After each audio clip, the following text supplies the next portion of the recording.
오늘 주시는 하나님 말씀은 마태복음 4장 1절에서 11절 말씀입니다.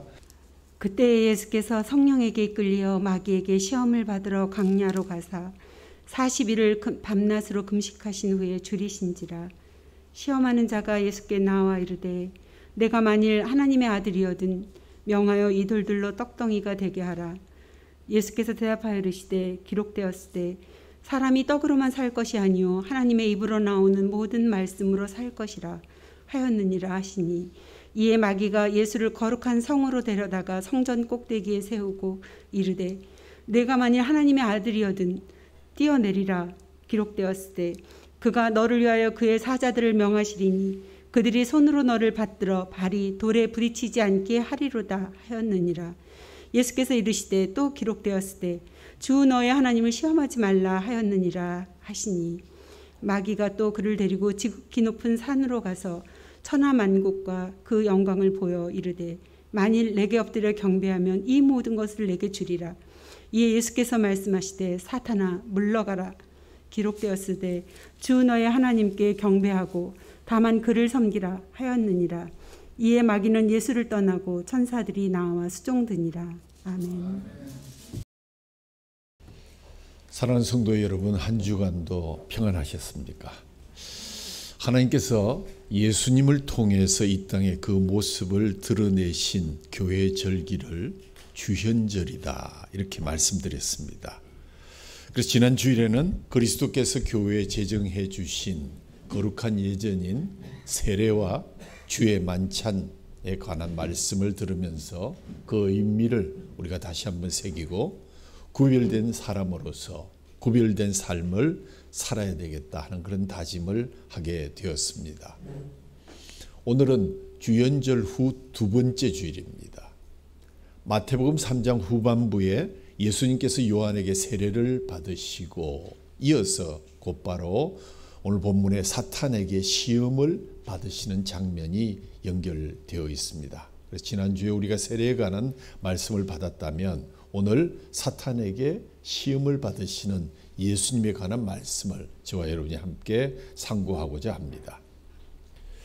예수님께서 제자들에게 친히 가르치신 주기도에 보면 우리를 시험에 빠지지 않게 하시고 악에서 구하소서. Lead us not into temptation, but deliver us from the evil one. 이렇게 나와 있습니다. 에덴 동산에서 최초의 인간이 타락한 이후로부터 시작해서 지금까지 인류는 끊임없이 사탄의 유혹과 시험에 노출되어져 왔습니다. 정확하게 표현하자면 인류의 타락도 바로 사탄의 시험에서 비롯된 것이었다라고 말할 수 있습니다. 오늘 1절 말씀에 그때라는 것은 예수님께서 세례를 받으신 바로 그 직후에 예수께서 성령에게 이끌려 마귀에게 시험을 받으러 광야로 가셨다라는 말씀을 우리는 읽게 되었습니다. 여기서 성령에게 이끌려 한 것은 이 일이 마귀의 주도적인 그러한 행사로 예수님께서 어쩔 수 없이 끌려갔다라는 그런 뜻이 아니라 전적으로 하나님의 섭리와 주관으로 이 일이 벌어졌음을 의미하고 있는 것입니다. 놀랍게도 예수님께서 공생애를 시작하시면서 먼저 요한에게 세례를 받으시고 바로 그 다음 사탄으로부터 시험을 받은 이야기로 연결되어 있다는 것입니다. 이 두 사건, 즉 예수님께서 하나님의 아들이 세례를 받으셨고 하나님의 아들이 바로 사탄에게 시험을 받은 이야기가 있는데 그 연결고리가 바로 무엇인가 하면 그가 하나님의 아들이시다 하는 것이 바로 연결고리라고 할 수 있습니다.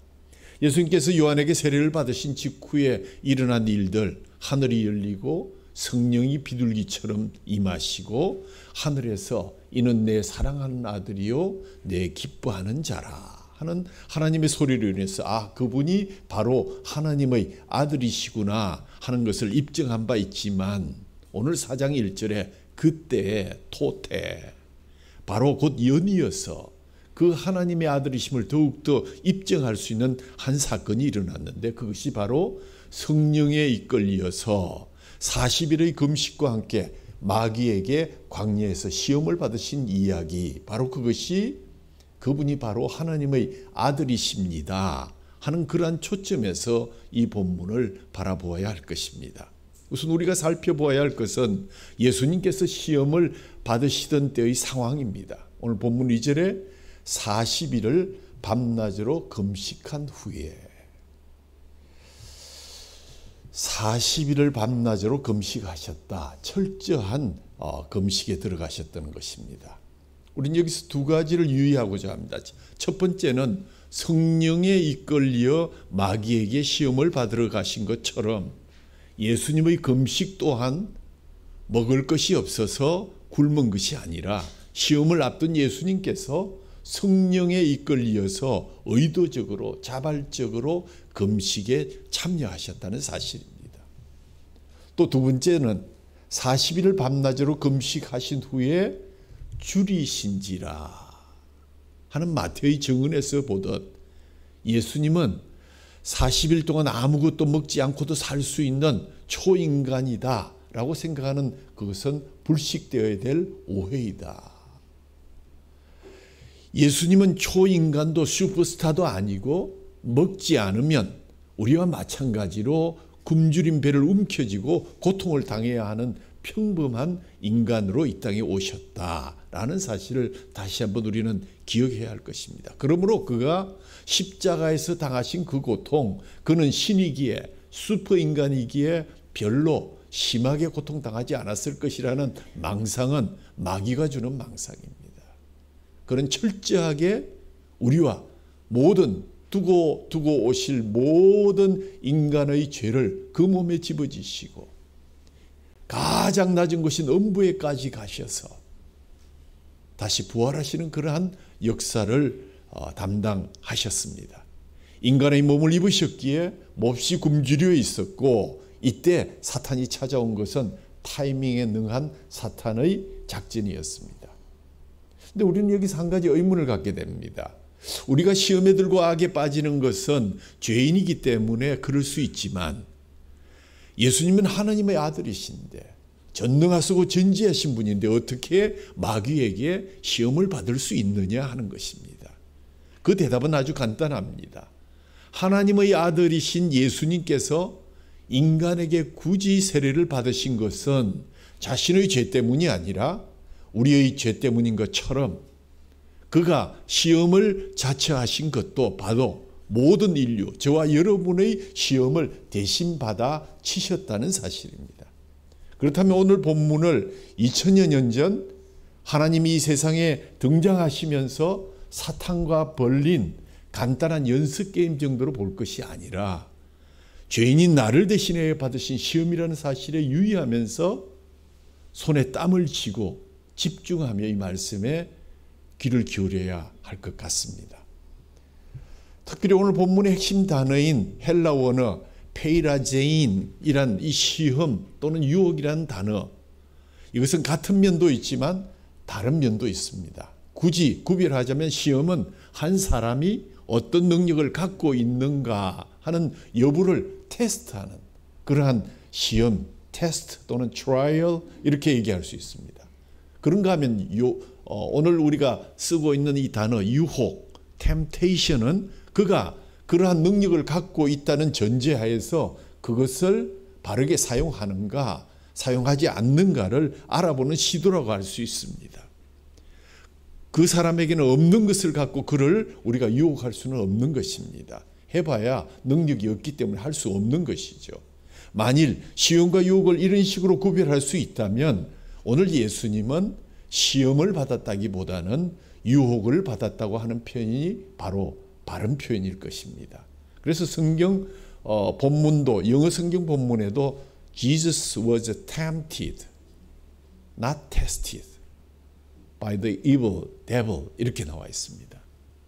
그러니까 예수님이 마귀 사탄으로부터 유혹을 받으셨다라는 것이 바른 표현이라고 할 수 있습니다. 사탄의 유혹에 노출되어 있는 우리들이 사탄의 전략적인 핵심을 파악하고 예수님께 승리하신 비결을 바르게 배워서 영적 전쟁에서 우리 모두도 승리하는 기쁨을 누리실 수 있기를 간절히 소원합니다. 첫 번째 시험, 돌로 떡을 만들라. 돌들에게 명하여 떡을 만들어라 하는 것이 첫 번째 유혹이었습니다. 40일 동안 금식하시고 굶주린 상태에 계셨던 예수님을 강하게 끌어당기는 유혹이 아닐 수 없습니다. 사탄의 전략은 돌을 떡으로 만들라고 요구함으로써 예수님의 초인적인 능력을 발휘해서 보이고 그 떡으로 먼저 줄인 배를 채우고 그리고 여유가 생기면 배고픈 군중들에게 그 떡을 나누어 주면 당신은 바로 메시아임을 입증하게 되는 것이다 라는 유혹입니다. 어쩌면 우리 모두도 그 현장에 있었더라면 동의했을 법한 이 강교한 사탄의 계교는 예수님에게 주림을 면하고 그의 능력을 드러내는 기회를 주는 것처럼 인간의 가장 연약한 부분, 아킬레스건을 공격하는 사탄의 특징을 잘 드러낸 것이었습니다. 사탄은 돌을 떡으로 만들라고 요구함으로써 예수님을 초인간적인 능력자로 인정해 주는 것처럼 하면서 돌을 떡으로 만들어 먹게 함으로써 예수를 떡에 매인 인간적인 연약한 사람, 메시아가 아니고 천상 인간일 수밖에 없는 그러한 패턴을 만들어서 그를 메시아의 자리에 앉히지 않으려는 그러한 강교를 꾸몄던 것입니다. 그런 상황에서 예수님께서 초자연적인 능력을 잠깐 사용해서 떡 한 덩어리를 만들어서 당신의 허기를 충족시켰다 하더라도 그 누가 비난할 수 있겠습니까? 그러나 우리가 악한 세상에서 목도하듯이 악의 세력은 그런 우리를 파고듭니다. 예수님께서 돌로 떡을 만든다면 그 순간 사탄은 승리하게 되는 것입니다. 사탄은 예수를 떡으로만 사는 사람, 언론에 대스특필시키고 온갖 매체를 동원해서 그는 하나님의 아들이 아니었다. 그는 인간이었다. 에덴에서 아담이 그렇게 넘어졌고 위대한 왕 다윗조차 넘어졌지만 그러나 예수님은 오늘 그 괴계를 미리 아시고 첫 번째 유혹을 이기셨습니다. 어떻게 이기셨습니까? 첫 번째 시험에 대한 우리 예수님의 대답은 성경의 말씀을 인용한 간결한 것이었습니다. 사람이 떡으로만 살 것이 아니요 하나님의 입으로 나오는 모든 말씀으로 살 것이라 하였느니라. 이런 지하에 하나님이 하신 그 말씀으로 가지고 그 시험을 이기셨습니다. 왜 주님께서는 받아들여도 별일 없어 보이는, 아니 굶주린 사람이 어쩌면 당연한 권리처럼 보이는 이 민생의 문제를 이처럼 미련 없이 물리치셨을까요? 그것은 뭐니 해도 일단 먹고 살아야 된다는 우리의 통속적인 주장에 대해서 필요한 물질을 최고로 여기는 심각한 죄가 우리 속에 숨어 있다는 사실을 알고 계셨기 때문입니다. 문제의 핵심은 예수님께서 목전의 배고픔을 벗어나시고자 메시아적인 능력을 먼저 사용할 것인가, 아니면 아버지의 뜻에 따라 고난과 죽음의 길을 받아들일 것인가 하는 절박한 문제가 핵심임을 그분은 알고 계셨습니다. 이 돌들로 떡덩이가 되게 하라, 이 요구를 통해서 마귀는 예수로 하여금 당신이 지닌 메시아의 즉 권능을 메시아직의 수행을 위해서 사용하기보다 당신이 당면한 개인적인 문제, 배고픔을 해결하고 다른 사람들에게 인기를 얻는 그러한 데 사용하라고 유혹한 것입니다. 이때 만에 하나 그리스도께서 돌들로 떡을 만드셔서 잡수셨다거나 또는 십자가에서 뛰어내리셨다면 그분의 사명과 하나님의 뜻에 함축되어 있는 성육신을 통한 자기 비하는 물 건너가게 되는 것입니다. 이는 마치 굶주림을 해결하기 위해서 모든 방법을 정당화하면서 떡을 구하는 세상의 인간들과 다를 바 없도록 궁지로 몰아넣어서 종국에는 예수님을 떡으로만 사는 사람, 사이비 하나님의 아들로 전락시키려는 마귀의 계계를 주님은 알고 계셨습니다. 출애굽한 이스라엘 백성들이 먹을 것을 요구해서 허기진 배를 채워왔지만 대부분이 가나안에 들어가지 못하고 광야에서 죽고 말았습니다. 그러나 예수님은 먹을 것을 거부하고 마귀의 유혹을 물리치심으로써 의를 유지하셨고 인류에게 영원한 생명의 떡이 되실 수 있었다는 사실은 무엇을 의미하는 것입니까?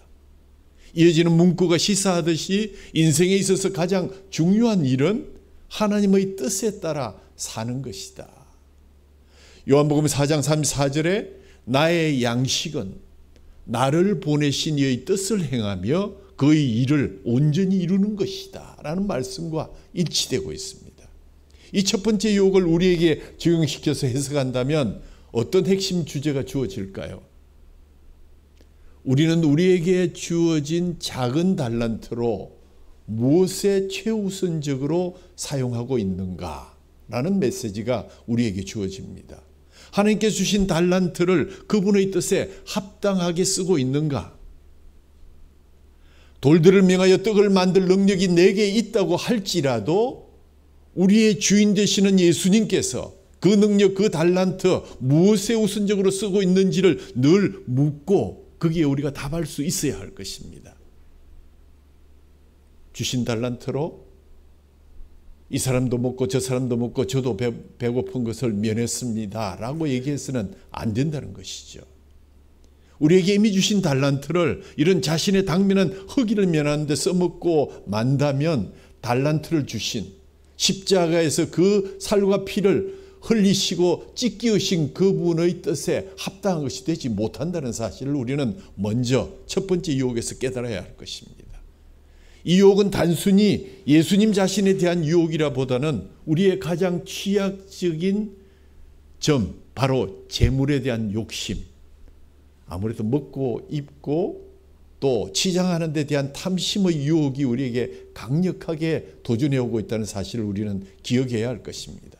성경은 놀랍게도 우리가 아무리 부정할지라도 재물을 하나님의 가장 강력한 라이벌로 지목하고 있습니다. 예수님 말씀하셨듯이 한 사람이 두 주인을 섬기지 못할 것이니 혹 이를 미워하고 저를 사랑하거나 혹 이를 중히 여기고 저를 경히 여김이라. 그리고 나서 하신 말씀, 너희가 하나님과 재물을 겸하여 숨기지 못하느니라. 섬길 수 없다는 것입니다. 하나를 선택해야 된다는 것입니다. 사람이 떡으로만 살 것이 아니라 하나님의 말씀으로 살 것이라. 예수님은 떡만을 강조하는 사탄에게 땅의 양식과 하늘의 양식을 대조해서 사람의 존재 양식, 즉 사람의 생명은 창조주 하나님을 떠나서는 지탱할 수 없다는 진리를 들어서 공박하신 것입니다. 물론 예수님께서 떡으로만이라는 제한적인 용법을 사용하심으로써 육체적 한계에 갇혀 있는 우리 인간들에게 떡이 필요함을 인정하셨습니다. 그러나 그것보다 인간에게 더 필요한 궁극적인 것, 최우선적인 필요는 생명의 근원이신 하나님의 말씀이라는 것입니다. 이로써 풍요한 땅에 에덴에서 성공했던 사탄의 시험이 불모의 광야에서 예수님께는 실패하고 만 것이 되었습니다. 예수님께서 인용하신 이 신명기 8장 3절 말씀, 이스라엘 백성들이 광야에서 공급받아서 먹었던 만나와 관련된 이야기입니다. 하나님께서 이스라엘 백성들에게 만나라는 일용할 양식을 내려주신 이유는 오직 그들로 하여금 사람이 떡 그 자체 때문에 사는 것이 아니라 그 떡을 공급해 주시는 하나님께서 존재하시는 까닭에 내가 살아가고 있다, 숨쉬고 있다, 사는 목적이다 람을 그러한 것을 깨우쳐 주고자 함이었습니다. 하지만 이스라엘 백성은 그것을 깨닫지 못했던 까닭에 자기네 육신을 위한 떡 문제는 그럭저럭 해결받았지만 그 영혼은 계속 줄인 상태에 있다가 결국 모두 다 광야에서 멸망을 면할 수가 없었던 것입니다.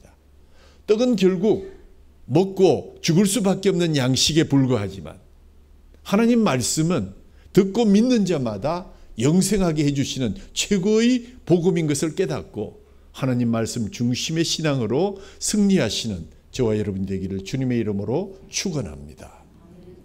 두 번째 시험입니다. 그 다음으로 사탄은 예수님을 예루살렘 성전 꼭대기에 세우고 거기서 한번 뛰어내려 봐라. 네가 정말 하나님의 아들이라면 하나님이 널 떨어져서 죽게 내버려 두시겠느냐? 천사를 보내서 구해 주실 것 아닌가? 그러면서 하나님의 말씀을 내세우고 있습니다. 실로 본래 악한 모습을 그대로 보여주지 않는 마귀는 자신을 종교적인 모습으로 분장하고 성전의 권위를 가진 자로 나타나서 예수를 극구 초대하시면서 그분의 메시아 되심에 오점을 남기려고 시도하고 있습니다. 마귀는 말합니다. 깊은 심년의 낭떠러지로 스스로 내 몸을 날려보라. 이런 마귀의 음흉한 유혹으로서 만약 예수가 마치 하늘에서 내려오듯 뛰어내린다면 백성들에게 하나의 확실한 표징, 즉 배트맨과 같은 멋진 영웅으로 섬기지 않겠느냐라는 유혹입니다. 이는 결국 예수의 메시아성을 익히 알고 있는 마귀가 예수께서 희생의 길을 걷기보다는 세상적 환대와 영광을 누리는 영웅적인 삶을 선택함으로써 그 메시아의 길을 포기하도록 유도하는 유혹이었습니다. 놀랍게도 사단의 공격은 성경의 말씀을 들어서 기록하였으되 예수의 하나님의 아들됨과 그 아들이 신뢰하는 하나님의 보호, 이 사실이 성경에 나와 있는데 이것을 보여주기 위해서 너는 한번 뛰어내려 보라. 번지 점프를 한번 해보라는 것입니다. 여기서 마귀가 인용한 성경 구약 시편 91편의 이야기는 원래 신자로 하여금 어떤 위험한 일을 충동적으로 뛰어드는 것을 장려한 말씀은 결코 아닙니다. 의로운 자들을 그 위험한 길에서 하나님은 항상 보호해 주시겠다는 하나님의 약속을 그는 그렇게 교묘하게 만든 것입니다. 마귀는 성경의 뜻을 오도하면서 예수님의 말씀으로 공격을 해왔습니다. 마치 오늘날 이단들이 자기들이 주장하는 몇 개의 성경 구절을 달달 외우면서 우리를 공격해 오는 것과 너무 유사합니다. 사탄의 마케팅 작전은 강력합니다. 첫 번째, 예수님께서 뛰어내리지 않으면 그가 하나님 말씀을 믿지 않는 까닭이다. 이렇게 선전할 것이요. 두 번째, 예수님께서 뛰어내렸는데도 불구하고 천사가 보호하지 않아서 그가 죽거나 다치면 성경이 잘못된 것이다.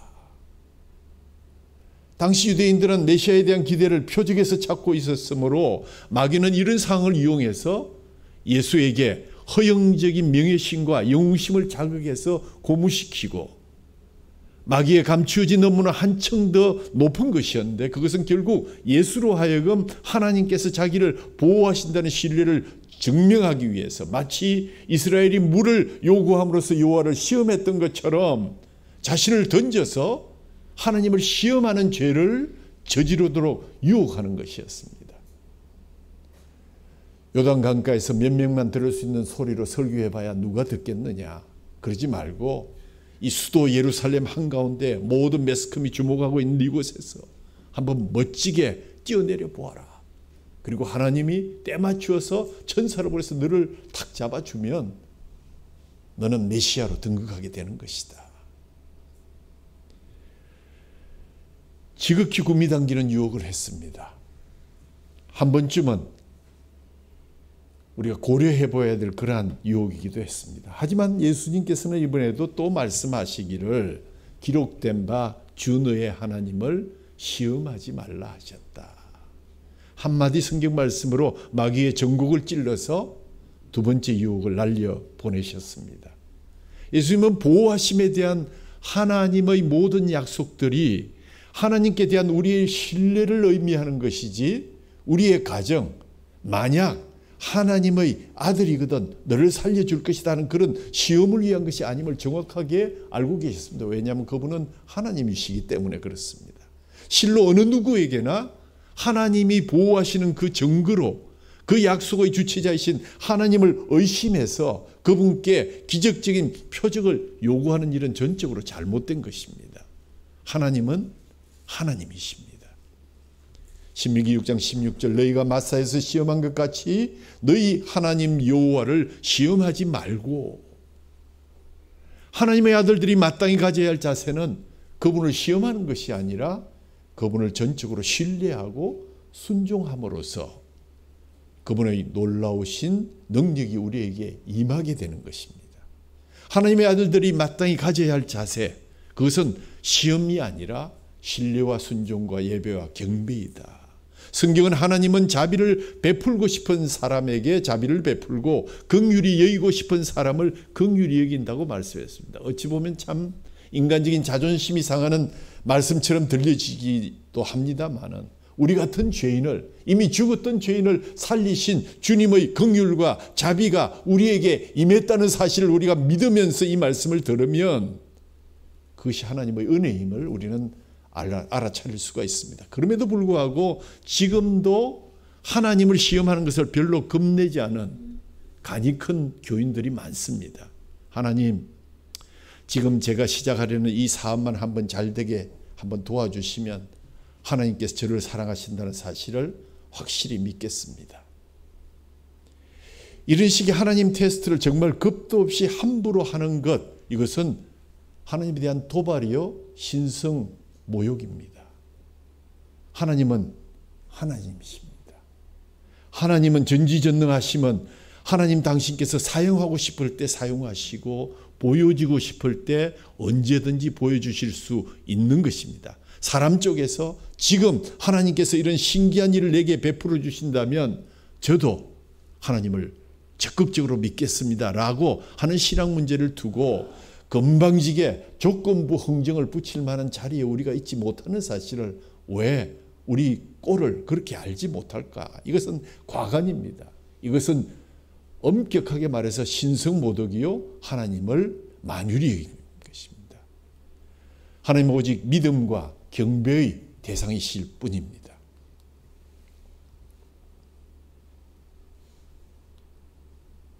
세 번째, 한 화가의 그림을 소개합니다. 두초라는 14세기 초 이탈리아 화가가 산 위에서의 유혹이라는 작품을 그렸습니다. 그때가 마침 이 전통적인 고딕과 또 비잔틴 요소가 이렇게 교차되는 그러한 시기였기 때문에 조금은 우습게 보일 수도 있는 그러한 작품이기도 합니다. 그러나 3년에 걸쳐서 흉측스러운 악마가 예수님을 높은 산으로 데리고 가서 자신에게 절만하면 세상의 모든 것을 주겠다고 유혹하지만 예수님은 손을 내밀어서 악마를 꾸짖으면서 그를 내쫓으며 하나님만을 섬기라고 이렇게 말씀하고 계십니다. 예수님 뒤에는 천사들을 시중하기 위해서 천사들이 시중들기 위해서 대기하고 있고 성으로 둘러싸인 건물들도 높은 곳에서 바라보는 것처럼 그렸습니다. 예수님 앞쪽의 도시와 성체는 밝고 화려한 데 비해서 마귀와 그 뒤쪽의 성곽과 도시들은 어둡고 흉물스럽게 그려져 있습니다. 이런 대비를 이루고도 원근법의 미숙함을 우리가 발견하면서 비잔틴 양식을 벗어나지 못해서 마치 순진한 초등학교 우리 아들 또는 손자들이 그린 작품을 보는 듯한 착각을 느끼기도 합니다. 이 마지막 유혹은 지극히 높은 산에 예수님을 마귀가 데리고 올라가서 천하 만국과 그 영광을 보여주면서 만일 내게 엎드려 경배하면 이 모든 것을 내게 다 주겠다라고 유혹한 것입니다. 이 얼마나 고급 사기입니까? 왜냐하면 마귀가 이 세상을 진짜로 소유하고 있는 주인이 결코 아닙니다. 내 앞에 절 한번 하면 이 모든 것 다 줄게 하는 것은 마치 남의 집을 걸고 도박하는 사기꾼과 같은 행각입니다. 그러나 시험을 치는 자의 입장에서 보면 앞의 것보다 절만 한번 까딱하면 세상을 통째로 주겠다는 그 유혹이 얼마나 달콤하게 들려왔겠습니까? 세상의 일부를 떼어준다는 것도 아니라 전부를 다 주겠다. 누가 옆에서 보는 것도 아니고 힘든 일도 아니다. 잠시 절하고 내놔라 하면 될 것 같은데 이 얼마나 기가 솔깃한 유혹이겠습니까? 이것은 마치 십자가 없이 면류관을 내게 줄 수 있다. 굳이 십자가의 길을 갈 필요가 없는 것이야 라고 속이는 것과 같습니다. 우리 예수님께서는 역시 간단한 성경 말씀 한 구절을 가지고 그 자리에서 일축했습니다. 주 너의 하나님을 경배하고 다만 그를 섬기라. 신명기 6장 13절 말씀이었습니다. 그 시험하는 마귀에게 결정적인 카운트 펀치를 날리셨습니다. 이것이 그 무엇이 어찌 된다 하더라도 사람이 하나님만을 섬기고 예배하는 문제에 대해서는 그 어떠한 타협에도 응해서는 안 된다는 것을 우리에게 가르쳐주는 단호한 선포였습니다. 예수님의 말씀이 또 반응이 결연했던 것은 처음으로 명령으로 말했습니다. 사탄아 물러가라. 이 말씀은 더 이상 사탄과의 교류나 타협이 필요 없다는 결연에 찬 예수님의 마지막 명령이기도 했습니다. 우리는 이 예수님의 말씀이 어떤 뜻을 갖고 있는지를 옳게 이해할 필요가 있습니다. 예수님은 내까지 것이 무언데 이게 세상이 너 거냐? 세상은 오직 하나님의 손안에 있는데 그러므로 나는 하나님만 경배하고 그분만을 섬기겠다라는 정도의 말씀이 아닙니다. 물론 예수님에게 그런 믿음이 있었지만 여기서 그 표현은 만일 내가 너에게 절을 하면 이 세상을 진짜 얻을 수 있다 할지라도 나는 결코 너에게 절하지 않을 것이다. 왜? 비록 세상을 얻지 못한다 할지라도 나는 하나님만을 경배하고 하나님만을 섬길 것이다. 라는 그러한 선언이기도 합니다. 그리고 실제로 예수님께서는 그저 마귀에게 고개 한번 꾹뻑하기만 하면 되는 그 쉬워 보이는 길을 마다하시고 오히려 갈보리의 고난까지 기꺼이 받으시는 순종을 통해서 하나님의 뜻을 끝까지 온전히 받드셨던 것입니다. 오늘날 역시 딱 한 번만이라는 유혹이 우리에게 참 많죠. 딱 한 번만 일을 하면, 신앙생활에서 조금만 양보하면 매사가 편해진다는 마귀의 시험을 우리가 얼마나 자주 봤습니까? 이번에 새로 시작한 사업이 자리 잡힐 때까지만 주일날 좀 쉬면 안 될까? 한 걸음만 물러서서 떼돈을 벌 수 있는 지름길로 직행할 것 같아 보이는데, 이번 설에 차례를 지낼 때 그 제사상 앞에서 그저 잠깐 절 한 번만 같이 해주면 다른 불신 가족들로부터 핍박이 없을 것 같은데 라는 유혹도 있습니다. 마귀에게 딱 한 번만 절하고 나면 나머지는 만사태평일 것처럼 생각되어서 그 일을 서슴지 않고 저지르는 때도 있습니다. 그놈의 딱 한 번 때문에 우리의 신앙이 얼마나 무뎌지고 망쳐지는지요. 아무리 우리 생각에 자신의 신앙생활까지 조금 희생하고 양보하고 타협할 만한 가치가 있어 보인다 할지라도 이 세상에 하나님만을 유일한 참신으로 믿고 철저히 섬기는 일에 대해서 타협할 만한 가치가 있는 일은 하나도 없습니다. 우리가 마음과 뜻과 힘을 다해서 주 하나님 여호와를 섬기는 일은 어쩔 수 없는 사정, 안타까운 기회처럼 보이는 그 일과 비교해 보거나 건지어 볼 수 없는 절대 최고의 계명입니다. 그러므로 우리는 우리의 마음과 뜻과 정성을 다해서 주님만을 섬겨야 할 것입니다. 결론을 말씀드립니다. 결국 사탄이 세 번의 유혹이 다 실패하고 물러갔습니다. 마태는 사탄이 물러가고 천사들이 와서 예수님께 시중을 들었다고 했지만 누가는 사탄이 다음 기회를 노리고 물러갔다라고 적고 있습니다. 사탄은 예수님 생애 내내 그분의 곁에 붙어 다니면서 호시탐탐 유혹할 기회를 노렸고 그 주위를 맴도는 사이비 신자들을 동원해 왔습니다. 사탄은 겟세마네 동산에서 다시금 예수님을 유혹했고 십자가에 달려있는 동안에도 계속 그를 뛰어내려서 십자가에서 뛰어내려서 너가 정말 이 세상에 가장 힘이 센 기적의 창시자라는 얘기를 들으면 어떻겠는가? 죽음으로써 살과 피가 흘려지고 깨어짐으로써 우리를 구속하려는 그 괴계를 물리치려고 얼마나 많은 유혹을 했습니까? 우리가 당하는 시험이 아무리 힘들어 보인다 해도 실상은 무슨 초능력 같은 것을 필요로 하는 것이 아닙니다. 그것은 하나의 변명일 뿐입니다. 예수님은 세 번의 시험을 물리치는데 전혀 자신의 초능력을 사용하지 않으셨습니다. 단지 하나님의 말씀에 의지해서 말씀에 잇대어서 승리하셨습니다. 이게 우리는 힌트를 얻어야 됩니다. 마귀와 싸우기 위해서 저와 여러분이 무슨 슈퍼맨이 되어야 된다? 그렇지 않습니다. 말씀으로 무장하시면 됩니다. 예수님께서 인간에게 세례를 받고 마귀에게 시험 받으심은 그가 하나님의 아들이심을 우리에게 확증시키려고 우리 대신 받으신 고난이었습니다.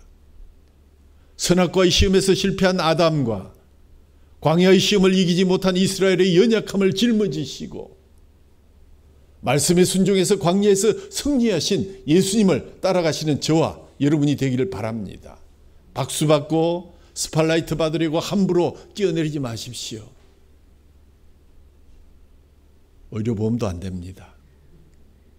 하늘을 시험하려는 교만한 기대는 아예 꿈을 꾸지 마십시오. 이것은 자살골입니다.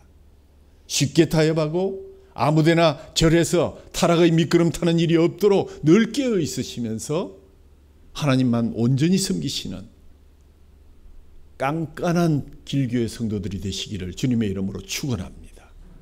더 이상 딱 한 잔만, 딱 한 번만 하는 사탕발림의 유혹에 한눈 팔지 마시고 기록된 하나님 말씀으로 승리하는 저와 여러분들이 되어서 하나님의 아들이신 예수 그리스도의 이 시험에 합당한 제자들이 되기를 주님의 이름으로 축원합니다.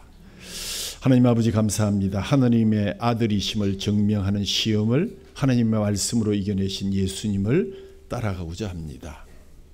세상의 헛된 것들, 떡을 만들고 멋있게 한번 날아보고 절 한번 해서 세상을 다 가지려는 그런 헛된 꿈 속에 우리가 딱 한 번만이라는 유혹에 걸려서 얼마나 많은 죄를 범했습니까? 이제는 하나님이 아들이신 예수 그리스도께서 십자가를 통해서 그 승리를 우리에게 주셨고 오늘 이 시간 그 승리의 현장인 주님의 살과 피를 저희들이 먹고 마심으로 인해서 다시 한번 천국을 맛보고 주님과 연합을 확인하는 귀한 자리에 저희들을 초대해 주셔서 감사합니다. 주님의 몸과 피를 먹고 마시며 주님과 하나 되고 우리가 주님 안에 거하고 우리 속에 주님이 더 많이 채워지는 역사를 다시 한번 체험할 수 있도록 인도해 주옵소서. 우리 주 예수 그리스도의 이름으로 감사하며 기도하옵나이다. 아멘.